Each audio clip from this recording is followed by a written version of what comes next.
Special Operations veteran Aaron Cohen is here live with us in L.A., founder of Cherries, specializing in counterterrorism training for law enforcement. Aaron, I mean, the whole concept here is that John Kirby on America's Newsroom was talked about maybe reinforcing some areas of the Middle East. He said the following.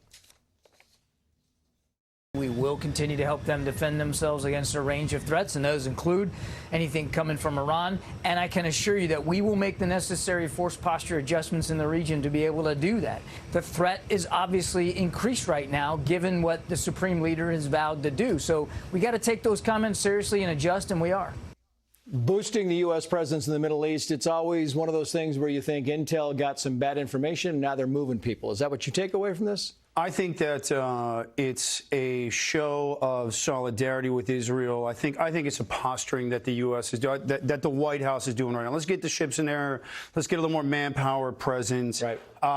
However, we both know that Kirby and his White House have not been 100% unwavering when it comes to support for Israel. Fact is, Israel took out one of the key leaders of Hamas, and they did it in such a magical operation, Trace, that I'm not sure if we're going to see this quite popping off yet. I don't know if Hezbollah and Iran and his access really want to escalate with Israel. There might be a little tit for tat, but I'm not sure if they quite want to go there yet. I wonder if Israel has the capacity to defend itself. I mean, they're fighting with, you're fighting in the south, in Hamas, right, with Hamas. The north is a tinderbox up there, and now the possibility of Iran. Can you fight a war on three fronts if you're Israel? Well, here's my answer. My answer is Israel doesn't have a choice. If that's what it boils down to, Israel's secret sauce lies in their ability to be able to preemptively strike. If, in fact, they are attacked by the Houthis,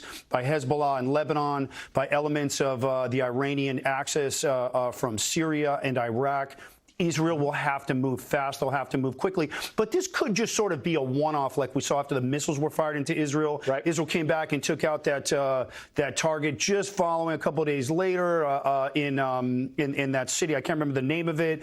I don't quite think it's going to boil over, but Israel doesn't have the luxury to not be good. Right. So I think the reason why they waited so long to assassinate Ismail Haniyeh, I think they had the intel for a while. Yeah.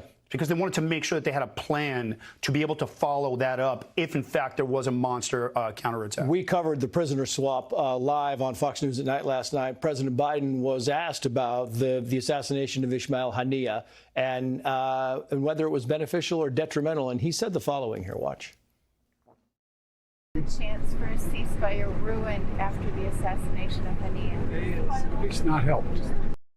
I mean, it's interesting that you have the administration that is constantly scolding Israel. They talked about the ceasefire. The thing we didn't hear before that, should there be a ceasefire? Yes, Israel should do that now. Nothing about Hamas. And then is this detrimental? The Ismail Haniyeh, he's like, it didn't help. They killed a terrorist. They took out a terrorist, and the president is saying it didn't help. Yeah, let me say this really clearly. Taking out Ismail Haniyeh, the political leader of Hamas, not only helped but prevented hundreds of future terror attacks. We targeted and cut the throat of one of the masterminds behind October 7th. Mm-hmm. We took out one of Iran's most high-figured proxies. Yeah. It not only helped, but we did it in Iran the day of the inauguration of the new Iranian president, and we did it in the home of where he was staying, which was a highly secure facility. Right. And we're going to do more of these, Trace, because we don't have a choice. We have to be good. You know, Iran right now is somewhat baffled as to how this all went down. Aaron Cohen, thank you. Thanks, Trace.